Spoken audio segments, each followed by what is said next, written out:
બીજું કે સમગ્ર નેશનલ હાઈવે ઓથોરિટી હોય, સ્ટેટ હોય કે પંચાયત હોય, એના અલગ અલગ જે 3 વિભાગની અંદર જે રોડની કામગીરી કરવામાં આવે છે, એમાં માર્ગ અને મકાનની પંચાયત છે તો આજથી 3 વર્ષ પહેલાં 45 લાખ રૂપિયે 1 કિલોમીટર રોડ બનતો. એ વર્તમાન સમયની અંદર 2022 કે 23ની અંદર SRO સુધારી અને કદાચ 10% સુધારે, 20% સુધારે, પણ સરકારે ડાયરેક્ટ 45 લાખના 90 લાખ 1 કિલોમીટરના કરી નાખ્યા. અને 90 લાખ કરવા છતાં પણ એની જે કામગીરી છે એની ક્વોલિટી મેન્ટેન ન થતી હોય તો હું માનું છું ત્યાં સુધી આમાં માત્ર એજન્સીઓ જવાબદાર નથી, સરકારમાં બેઠેલા અધિકારીઓ, સરકારમાં બેઠેલા જે લોકો, જે ઓથોરિટી ધરાવતા, અને હું તો એમ માનું છું કે આટલી નબળી કામગીરી રોડો માટેની આ વર્તમાન સરકારની અંદર થઈ રહી છે. તમે એમ માનો કે આના કરતાં તો અંગ્રેજોએ જે કંઈ ડેવલપિંગ કર્યું છે ને, તો આટલા વર્ષો થયા તો પણ ક્યાંક ને ક્યાંક એ સારું કામ આપણે એમ કહીએ છીએ કે અંગ્રેજો આ દેશને લૂંટીને ગયા પણ કંઈક સારું કરીને ગયા. આ તો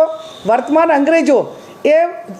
પહેલાં બહારથી આવેલા અંગ્રેજો કરતાં પણ દેશ પ્રત્યેની એની જે કંઈ ભાવના હોવી જોઈએ એ પહેલાં અંગ્રેજો કરતાં પણ ખરાબ છે, આવું મારું પોતાનું માનવું છે. આજે national highway authority Bharatmala road હોય કે ગમે એ હોય તો એ રોડની અંદર 1 કિલોમીટરની અંદર 40 કરોડનો ખર્ચો કરવામાં આવે, એનું એસ્ટિમેટ 40 કરોડ રૂપિયા. આ કરોડો રૂપિયા સરકારના ટેક્સના લોકોના પૈસા, અને તો પણ ઠેરનું ઠેર. એટલે જે કલેક્ટરે નોટિફિકેશન. બીજું કે સમગ્ર નેશનલ હાઈવે ઓથોરિટી હોય, સ્ટેટ હોય કે પંચાયત હોય, એના અલગ અલગ જે 3 વિભાગની અંદર જે રોડની કામગીરી કરવામાં આવે છે, એમાં માર્ગ અને મકાનની પંચાયત છે તો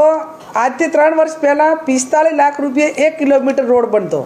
એ વર્તમાન સમયની અંદર 2022 કે 23ની અંદર SRO સુધારી અને કદાચ 10% સુધારે, 20% સુધારે, પણ સરકારે ડાયરેક્ટ 45 લાખના 90 લાખ 1 કિલોમીટરના કરી નાખ્યા. અને 90 લાખ કરવા છતાં પણ એની જે કામગીરી છે એની ક્વોલિટી મેન્ટેન ન થતી હોય તો હું માનું છું ત્યાં સુધી આમાં